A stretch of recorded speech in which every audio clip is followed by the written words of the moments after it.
Hello students, इस session में हम इलेक्ट्रिक फील्ड के न्यूमेरिकल्स के लिए एक ज़रूरी कंडीशन को डिस्कस करेंगे। बहुत से क्वेश्चंस में पूछा जाता है कि दो चार्जेस को मिलाने वाली लाइन पर एक पॉइंट खोजिए जिस पे टोटल इलेक्ट्रिक फील्ड जीरो हो। ठीक है, तो वैसे क्वेश्चंस को हम कैसे एनालाइज करेंगे, कैसे पता करेंगे कि किस पॉइंट पे इलेक्ट्रिक फील्ड जीरो होना चाहिए। ठीक है, तो सबसे पहले तो कुछ उससे भी बेसिक चीज़ें देख लीजिए, जैसे इलेक्ट्रिक फील्ड लाइन का डायरेक्शन। तो पॉजिटिव चार्जेस के केस में इलेक्ट्रिक फील्ड लाइंस किधर होंगी? पॉजिटिव चार्जेस के केस में electric field lines away from charge होती है ना। नेगेटिव चार्जेस के केस में इलेक्ट्रिक फील्ड लाइंस का डायरेक्शन क्या होता है? टुवर्ड्स चार्ज होता है। ठीक है, तो ये डायरेक्शन की बात। दूसरा फॉर्मूला तो क्या है? E इज इक्वल टू के क्यू बाई आर स्क्वायर होता है। मतलब इलेक्ट्रिक फील्ड का वैल्यू चार्ज के मैग्नीट्यूड पे भी डिपेंड करेगा। चार्ज का मैग्नीट्यूड जितना ज़्यादा होगा, इलेक्ट्रिक फील्ड का स्ट्रेंथ उतना ही ज़्यादा होगा, मैग्नीट्यूड उतना ही ज़्यादा होगा। साथ ही साथ डिस्टेंस के स्क्वायर के इन्वर्सली प्रोपोर्शनल भी है ये। मतलब चार्ज से जैसे जैसे डिस्टेंस बढ़ाते जाएंगे, इलेक्ट्रिक फील्ड का स्ट्रेंथ, मैग्नीट्यूड घटता जाएगा, है ना। मतलब इलेक्ट्रिक फील्ड के मैग्नीट्यूड या स्ट्रेंथ पर चार्ज के मैग्नीट्यूड का और डिस्टेंस का दोनों का फर्क पड़ता है। ठीक, एक और कंडीशन देख लीजिए कि इलेक्ट्रिक फील्ड जो है वो चार्जेस पे किस डायरेक्शन में फोर्स लगाएगा। तो अगर ये इलेक्ट्रिक फील्ड का डायरेक्शन लेफ्ट टू राइट है, तो अगर इस फील्ड में नेगेटिव चार्ज रखा हुआ है, तो नेगेटिव चार्ज पे जो इलेक्ट्रिक फील्ड फोर्स लगाएगा वो किधर लगाएगा? अपने डायरेक्शन के अपोजिट डायरेक्शन में लगाएगा, है ना। लेकिन पॉजिटिव चार्ज पे जो फोर्स लगाएगा इलेक्ट्रिक फील्ड, वो किधर लगाएगा? अपने ही डायरेक्शन के अलोंग लगाएगा। मतलब electric field left to right था, तो पॉजिटिव चार्ज पे फोर्स भी लेफ्ट टू राइट है। लेकिन नेगेटिव पे देखिए, इलेक्ट्रिक फील्ड अपने उल्टे डायरेक्शन में इस पे फोर्स लगा रहा है ना। तो इन सभी बेसिक्स को ध्यान में रखते हुए हम ये कंडीशंस एनालाइज करते हैं। पहला कंडीशन है कि मान लीजिए इस लाइन पे ही जो है दो इक्वल अमाउंट के पॉजिटिव चार्जेस रखे हैं, तो हमको इसी लाइन पे वो पॉइंट आइडेंटिफाई करना है जहां पे net field due to these charges zero हो। तो सबसे पहले हमको ये जानना जरूरी है कि नेट फील्ड इन दो चार्जेस के कारण जीरो कब होगा। तो तब होगा जब इलेक्ट्रिक फील्ड का डायरेक्शन पर्टिकुलर पॉइंट पे अपोजिट हो, है ना। क्योंकि सेम डायरेक्शन में होगा तो कैंसिल तो कर नहीं सकता, कैंसिल करने के लिए अपोजिट डायरेक्शन में होना चाहिए। तो पहला कंडीशन क्या होगा इलेक्ट्रिक फील्ड जीरो होने के लिए किसी पर्टिकुलर पॉइंट पे? कि इलेक्ट्रिक फील्ड का डायरेक्शन अपोजिट हो। ठीक, और फिर उसके बाद हम मैग्नीट्यूड को कंसीडर करते हैं इलेक्ट्रिक फील्ड के, है ना। तो इलेक्ट्रिक फील्ड के मैग्नीट्यूड को कंसीडर करते समय हमको चार्ज का मैग्नीट्यूड और चार्ज से दूरी, इनको भी ध्यान रखने की जरूरत है। तो अगर किसी पॉइंट पे इलेक्ट्रिक फील्ड की डायरेक्शन अपोजिट है और इलेक्ट्रिक फील्ड्स का जो मैग्नीट्यूड है वो भी अगर बराबर है, तो नेट फील्ड क्या हो जाएगा? उस पॉइंट पे जीरो हो जाएगा, है ना। तो देखिए इसमें वो पॉइंट कहां होगा। दोनों पॉजिटिव चार्जेस हैं, तो पहले मान लेते हैं कि वो पॉइंट कहीं लेफ्ट में हो अगर, है ना। तो देखिए इस पॉइंट पे इस पॉजिटिव चार्ज के कारण जो फील्ड होगा वो किधर होगा? इस तरफ होगा। इस चार्ज के कारण जो इलेक्ट्रिक फील्ड होगा वो भी किधर होगा? इसी तरफ होगा। मतलब दोनों फील्ड का डायरेक्शन सेम है, इसलिए ये फील्ड एक दूसरे को कैंसिल कर ही नहीं सकता। इसलिए उस पॉइंट की पोजीशन इन चार्जेस के लेफ्ट में तो बिल्कुल नहीं होगा। ठीक, राइट में देखते हैं। राइट में अगर वो पॉइंट होता तो इस चार्ज के कारण जो यहाँ पे फील्ड होगा वो भी इस तरफ, है ना। इस चार्ज के कारण जो यहाँ फील्ड होगा वो उसका भी डायरेक्शन इसी तरफ, अवे फ्रॉम चार्ज। तो फिर से दोनों फील्ड का डायरेक्शन क्या हो गया? इस पॉइंट पे सेम हो गया। तो कैंसिल करेगा? नहीं करेगा। बीच में देखते हैं कहीं, मान लीजिए यहां कहीं, तो इस पॉइंट पे इस चार्ज के कारण जो फील्ड की डायरेक्शन होगी वो इस तरफ अवे फ्रॉम चार्ज। इस चार्ज के कारण जो यहाँ पे फील्ड की डायरेक्शन होगी वो इस तरफ अवे फ्रॉम चार्ज। तो देखिए डायरेक्शन अपोजिट हो गया, मतलब ये फेवरेबल कंडीशन है। तो अगर मैग्नीट्यूड भी इलेक्ट्रिक फील्ड का यहाँ पे बराबर हो जाए तो डायरेक्शन अपोजिट होने के कारण नेट फील्ड यहाँ पे जीरो पॉसिबल है। तो ये हमारे लिए एक्सेप्टेबल कंडीशन है। इसी कंडीशन को लेकर हम कैलकुलेशन कर लेंगे, ठीक है। सिमिलरली नेगेटिव चार्जेस के केस में इस पॉइंट पे इस नेगेटिव चार्ज के कारण जो फील्ड का डायरेक्शन होगा वो टुवर्ड्स चार्ज, इस नेगेटिव चार्ज के कारण जो यहाँ पे फील्ड का डायरेक्शन होगा वो भी टुवर्ड्स चार्ज। तो सेम डायरेक्शन में कैंसिल करेगा नहीं, तो ये कंडीशन फेवरेबल नहीं है हमारे लिए। सिमिलरली अगर वो पॉइंट इधर होता तब, तो यहाँ भी देखिए इस चार्ज के कारण जो यहाँ पे फील्ड का डायरेक्शन होगा वो भी टुवर्ड्स चार्ज, और इस नेगेटिव चार्ज के कारण जो फील्ड होगा यहाँ पे वो भी टुवर्ड्स चार्ज। तो यहाँ भी सेम डायरेक्शन, कैंसिल नहीं होगा, है ना, जीरो नहीं होगा नेट फील्ड राइट साइड। तो बीच में देखते हैं, मान लीजिए यहाँ पे, तो इस पॉइंट पे इस नेगेटिव चार्ज के कारण जो फील्ड होगा वो किधर होगा, टुवर्ड्स चार्ज। इस चार्ज के कारण जो यहाँ पे नेगेटिव फील्ड होगा वो किधर होगा, इस तरफ, टुवर्ड्स चार्ज। तो देखिए डायरेक्शन अपोजिट है। तो अगर इस पॉइंट पे मैग्नीट्यूड भी बराबर हो जाए तो नेट फील्ड इस पॉइंट पे क्या होगा, जीरो। मतलब ये हमारी फेवरेबल कंडीशन है इलेक्ट्रिक फील्ड जीरो होने के लिए। तो इसको कंसीडर करके हम न्यूमेरिकली आगे प्रोसीड कर जाएंगे, ठीक। अब देखिए ये तो सिंपल कंडीशंस हैं, है ना। इस टाइप की कंडीशन हो तब क्या करेंगे, जिसमें एक पॉजिटिव है एक नेगेटिव है।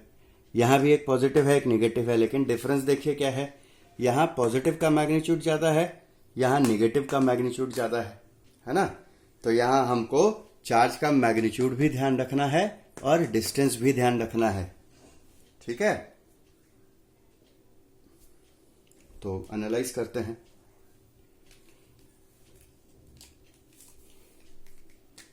मान लेते हैं वो पॉइंट इधर कहीं है ना। तो देखें कि इस पॉइंट पे जीरो हो सकता है क्या इलेक्ट्रिक फील्ड, दोनों चार्जेस के कारण। तो एक चीज तो क्लियर है कि बॉस, चूंकि पॉजिटिव चार्ज का मैग्नीट्यूड बहुत ज्यादा है नेगेटिव चार्ज से, है ना, तो इस फील्ड पे, इस पॉइंट पे इस पॉजिटिव चार्ज का इलेक्ट्रिक फील्ड ज्यादा हावी होगा, ज्यादा इफेक्टिव होगा, एक बात। दूसरी बात, इस पॉइंट का डिस्टेंस किसी भी कंडीशन में पॉजिटिव चार्ज से हमेशा नजदीक ही होगा as compared with negative charge, है ना। तो यहां पे चूंकि इलेक्ट्रिक फील्ड पॉजिटिव चार्ज का ज्यादा इफेक्टिव होगा और नेगेटिव चार्ज का एक तो मैग्नीट्यूड कम है, ऊपर से इस पॉइंट का डिस्टेंस भी ज्यादा है, तो यहां पे जो इसका फील्ड होगा वो बहुत ही कमजोर होगा इसके फील्ड के कंपैरिजन में, है ना। तो उस कारण से जो है वो यहां नेट फील्ड जीरो नहीं हो सकता। क्लियर है। तो देखिए पॉजिटिव का डायरेक्शन तो इधर होता, electric field due to positive charge, लेकिन नेगेटिव का तो टुवर्ड्स चार्ज होता है। तो भले ही डायरेक्शन यहां पे अपोजिट है फील्ड का एक दूसरे के लिए, लेकिन चूंकि पॉजिटिव चार्ज का मैग्नीट्यूड भी ज्यादा है, as well as positive charge से इस पॉइंट का डिस्टेंस भी बहुत कम है with respect to negative charge, इसलिए नेगेटिव अपोजिट डायरेक्शन होने के बावजूद यहां पे नेट फील्ड जीरो नहीं हो सकता, ठीक है। बीच में देख लेते हैं कहीं पे, मान लीजिए यहां पे, तो पॉजिटिव चार्ज के कारण जो फील्ड होगा वो इस तरफ, है ना। नेगेटिव चार्ज के कारण जो फील्ड होगा वो भी इसी तरफ होगा क्योंकि टुवर्ड्स चार्ज होता है। तो देखिए बीच में तो किसी भी पॉइंट पे चूंकि फील्ड का डायरेक्शन ही सेम हो गया, इसलिए ये फेवरेबल कंडीशन नहीं है। मतलब इन दोनों के बीच में तो किसी पॉइंट पे इलेक्ट्रिक फील्ड जीरो नहीं हो सकती, ठीक। राइट साइड देखते हैं, मान लीजिए यहां पे, तो यहां पे देखिए क्या है, नेगेटिव चार्ज के कारण जो इलेक्ट्रिक फील्ड होगा वो तो टुवर्ड्स चार्ज है, ठीक। पॉजिटिव चार्ज के कारण जो इलेक्ट्रिक फील्ड होगा, इस पॉजिटिव चार्ज के कारण यहां पे वो अवे फ्रॉम चार्ज है, तो देखिए डायरेक्शन यहां भी अपोजिट मिल गया हमको, ठीक। तो अब हमको क्या करना होगा, चार्ज के मैग्नीट्यूड और चार्ज से दूरी को भी कंसीडर करना है। तो देखिए ये पॉइंट नेगेटिव चार्ज से काफी नजदीक है, मतलब इस पॉइंट पे नेगेटिव चार्ज का फील्ड ज्यादा हो सकता है क्योंकि दूरी बहुत कम है इससे, लेकिन पॉजिटिव चार्ज से दूरी बहुत ज्यादा है ना। और इलेक्ट्रिक फील्ड चूंकि डिस्टेंस के स्क्वायर के इनवर्स प्रोपोर्शनल में वैरी करता है, तो पॉजिटिव चार्ज के कारण जो इतना दूर पे जो फील्ड होगा वो डिस्टेंस ज्यादा होने के कारण अपने आप बहुत कम हो जाएगा, है ना। तो अगर इस पॉइंट का डिस्टेंस इस तरह से सेलेक्ट किया जाए कि दोनों का मैग्नीट्यूड आपस में बराबर हो जाए, क्योंकि नेगेटिव चार्ज के तो ऐसे ही नजदीक है, तो कहीं ना कहीं इसका फील्ड ऑब्वियसली यहां ज्यादा इफेक्टिव रहेगा। दूसरी बात, पॉजिटिव से दूरी बढ़ा दी है हमने, तो इसका फील्ड यहां पे कमजोर हो जाएगा। तो कोई ना कोई ऐसा डिस्टेंस पे पॉइंट जरूर होगा जहां पे दोनों का फील्ड आपस में बराबर हो सके, है ना। तो डायरेक्शन अपोजिट होने के कारण यहां पे नेट फील्ड 0 हो सकता है। तो ये हमारा फेवरेबल कंडीशन है, ठीक है। तो शॉर्ट ट्रिक में ये भी ध्यान रख सकते हैं कि अगर दो अपोजिट पोलैरिटी के चार्ज दिए हैं, ठीक है, और जिसका मैग्नीट्यूड कम है उसी की तरफ वो फेवरेबल पॉइंट होगा जहां पे इलेक्ट्रिक फील्ड 0 हो, इन दोनों चार्जेस के कारण, ठीक है। अब इसी का उल्टा एग्जाम्पल भी स्टडी करके देख लेते हैं। यहां पे हमने शॉर्ट ट्रिक क्या बात की कि वो पॉइंट कहां होगा जो चार्ज कम मैग्नीट्यूड का है उसके तरफ से होगा, है ना। तो देखते हैं कि क्या इस कंडीशन में ये पॉसिबल है। तो देखिए अगर वो पॉइंट यहां हो, मतलब बड़े वाले चार्ज के नजदीक, तो ये बात तो क्लियर है जो यहां थी कि चूंकि ये पॉइंट बड़े वाले चार्ज से ज्यादा नजदीक है, तो किसी भी हालत में यहां पे नेगेटिव चार्ज का फील्ड ज्यादा इफेक्टिव होगा। तो पॉजिटिव चार्ज जो है वो चूंकि ज्यादा दूर भी है इस पॉइंट से और कम भी है वैल्यू में, तो ऑब्वियसली इसका जो स्ट्रेंथ होगा यहां पे इलेक्ट्रिक फील्ड का वो बहुत कम होगा, है ना। तो इसलिए ये कंडीशन तो इसके जैसा एक्सेप्टेबल नहीं होगा। यहां भी डायरेक्शन ऑफ फील्ड की बात करें तो इलेक्ट्रिक फील्ड नेगेटिव चार्ज का तो टुवर्ड्स चार्ज है, इस पॉजिटिव चार्ज का फील्ड यहां पे अवे फ्रॉम चार्ज है, लेकिन चूंकि इसका मैग्नीट्यूड ज्यादा है यहां पे, क्यों, क्योंकि चार्ज का मैग्नीट्यूड भी ज्यादा है एज वेल एज चार्ज से दूरी भी बहुत कम है, तो ये जो है वो बहुत ज्यादा ग्रेटर होगा मैग्नीट्यूड में। तो किसी भी कुछ भी चाह के भी यहां पे 0 नहीं हो सकता नेट फील्ड, ठीक। तो ये ठीक वैसी ही कंडीशन मिली जैसा पॉजिटिव के केस में था। बीच में भी देख लीजिए स्टडी करके, तो मान लीजिए यहां पे कहीं, तो इस पॉजिटिव चार्ज के कारण जो फील्ड का डायरेक्शन होगा वो इस तरफ अवे फ्रॉम चार्ज, जो नेगेटिव चार्ज के कारण फील्ड का डायरेक्शन होगा वो टुवर्ड्स चार्ज, है ना। ये हो गया पॉजिटिव का, ये हो गया नेगेटिव का, तो यहां तो सेम डायरेक्शन है। तो ये तो किसी भी हाल में संभव ही नहीं है कि सेम डायरेक्शन में होने के बावजूद फील्ड एक दूसरे को कैंसिल कर दे। अब बच गया तीसरा पॉइंट।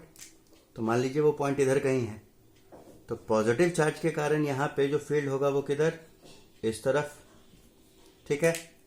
नेगेटिव चार्ज के कारण जो यहाँ पे फील्ड होगा वो किस तरफ, ऑब्वियसली टुवर्ड्स चार्ज, है ना। तो अब देखिए यहां पे पॉजिटिव चार्ज का मैग्नीट्यूड भले ही कम है, लेकिन इससे नजदीक तो है ये पॉइंट बहुत ज्यादा। नेगेटिव चार्ज का मैग्नीट्यूड भले ही ज्यादा है, लेकिन इससे जो डिस्टेंस है इसका वो बहुत ज्यादा है as compared with distance of positive charge. तो यहां पे नेगेटिव चार्ज के कारण जो इलेक्ट्रिक फील्ड होगा वो बहुत कम हो जाएगा। क्यों, क्योंकि डिस्टेंस के स्क्वायर के इनवर्सली प्रोपोर्शनल वेरिएशन है इलेक्ट्रिक फील्ड में, है ना। तो अगर इस पॉइंट का दूरी इस तरह से चूज किया जाए कि नेगेटिव चार्ज का फील्ड और पॉजिटिव चार्ज का फील्ड मैग्नीट्यूड में बराबर हो जाए, तो क्या होगा, डायरेक्शन अपोजिट होने के कारण एक दूसरे को कैंसिल आउट कर देगा, तो हमको यहां पे नेट फील्ड 0 मिल सकता है ना। तो ये हमारा फेवरेबल कंडीशन है यहां पे। तो यहां भी देखिए जो कम वैल्यू का चार्ज था उसी के नजदीक हमको फेवरेबल कंडीशन मिला, है ना। मतलब जो पॉइंट होगा इस लाइन पे जहां पे इन दोनों चार्जेस के कारण फील्ड जीरो हो, वो किसके तरफ होगा? पॉजिटिव चार्ज के तरफ होगा, सॉरी कम मैग्नीट्यूड के चार्ज की तरफ होगा। ठीक उसी तरह यहां भी था कि इन दोनों चार्ज को मिलाने वाले लाइन पे वो पॉइंट जहां पे इलेक्ट्रिक फील्ड जीरो हो वो कहां मिला था? तो कम मैग्नीट्यूड के चार्ज के नजदीक मिला था, है ना। यहां भी हमको वही मिला, कम मैग्नीट्यूड के चार्ज के नजदीक। ठीक, लेकिन जब चार्जेस की पोलैरिटी सेम हो, है ना, तो वो पॉइंट कहां मिलेगा हमें? उन दोनों लाइन के बीच में ही कहीं मिलेगा। ठीक है। और जब हम न्यूमेरिकल सॉल्व करेंगे तो अगर चार्जेस का मैग्नीट्यूड बराबर होगा तो ये पॉइंट बिल्कुल मिड में मिलेगा। ठीक, लेकिन अगर चार्जेस का मैग्नीट्यूड में डिफरेंस होगा तब, तो हमेशा ध्यान रखिएगा यही कंडीशन यहां भी अप्लाई हो जाएगी। मतलब भले ही सेम पोलैरिटी का चार्ज होगा, लेकिन जो चार्ज का मैग्नीट्यूड कम होगा वो पॉइंट उसी की तरफ नजदीक होगा जहां पे इलेक्ट्रिक फील्ड जीरो हो जाएगा। ठीक है। तो पूरे डिस्कशन में क्या मिला हमको कि अगर सेम चार्जेस हैं तो इलेक्ट्रिक फील्ड जो जिस पॉइंट पे जीरो होगा वो दोनों चार्जेस के बीच में होगा, पहली बात। अगर चार्जेस का मैग्नीट्यूड बराबर है तो वो पॉइंट बिल्कुल मिड पॉइंट होगा इन दोनों के बीच का। ठीक, अगर दोनों चार्जेस के मैग्नीट्यूड में डिफरेंस है तो जो चार्ज का मैग्नीट्यूड कम होगा वो पॉइंट उसी के नजदीक होगा। ठीक है, लेकिन चार्जेस के बीच में ही कहीं होगा। ठीक, अगर चार्जेस अपोजिट पोलैरिटी के हैं तब भी वही बात, कम मैग्नीट्यूड के चार्ज के नजदीक होगा वो पॉइंट। ठीक है, क्लियर है। अगर फिर भी किसी को कोई डाउट है इसमें तो आप व्हाट्सएप कीजिए या कॉल कीजिए इस नंबर पे।